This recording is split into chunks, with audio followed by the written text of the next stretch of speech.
గురుగారు, సింహరాశి వారికి ఈ వారం ఎలా ఉండబోతోంది? సింహరాశి వారికి 2 గ్రహాలు సహకరిస్తున్నాయి. ఏకాదశంలో కుజుడు, 8లో శుక్రుడు. ఒక సంకల్పంతో పని ప్రారంభించండి.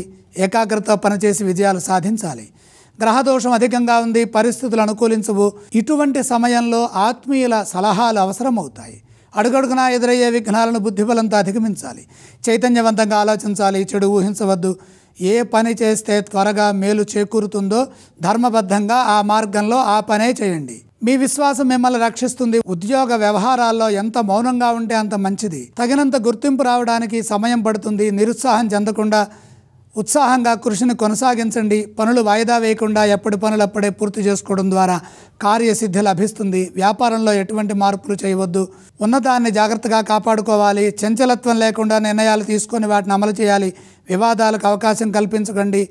కలహాలకు దూరంగా ఉండండి. వారం మధ్యలో మేలు చేకూరుతుంది. లక్ష్యం సిద్ధించేంత వరకు నైపుణ్యంతో శాంతంగా ప్రయత్నం చేయండి. ఫలితాలు అనుకూలంగా ఉంటాయి. సింహరాశి వారు ఏ స్తోత్రాన్ని పఠించాలి? సింహరాశి వారు నవగ్రహ శ్లోకాలు చదువుకోవాలి. సింహరాశి వారు ఏ ఆలయాన్ని సందర్శిస్తే మంచిదంటారు? నవగ్రహాలని దర్శించండి. ఈ రాశి వారు ఏవి దానం చేయాలంటారు? నవధాన్యం నవగ్రహాల పాదాల దగ్గర ఉంచి నమస్కారం చేయండి.